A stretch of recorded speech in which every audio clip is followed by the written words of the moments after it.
The county government of Kwale has partnered with Kids Care Kenya organization in beekeeping program that is set to benefit about 1,200 orphans and 240 families in Lunga Lunga. Here is Edna Gatwiri with the details. Kids Care Kenya organization has rolled out an initiative to economically empower households in Lunga Lunga by providing stability through provision of social support, diverse training in economic empowerment, and fostering income-generating activities. Tutaufanya kwa vikundi 20 na vinne ambavyo kwamba ni vile ambavyo ni watu ambao walikuwa wamebakia. Tulikuwa tushaanza ya kwanza, ya pili na hii ni ya tatu. Bado italenga kama vijiji 24 ambapo tutapata watu ambao tunapatiwa na jamii wenyewe, wale ambao kwamba hawajiwezi, lakini tunaweza tukaungana nao tukaboresha maisha polepole.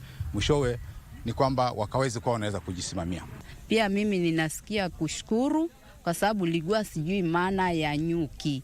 Ninajua tu nyuki wale wakiwa wanaenda, lakini nilikuwa sijui kuwa wako na umuhimu. The project will mainly target to economically empower households who have a member of the family with cerebral palsy. Tunataka tuangazie pia shirika na serikali soko ambalo lina mapato zaidi, na ikiwezekana hata hii asali yetu ikaweze kufika masoko makubwa.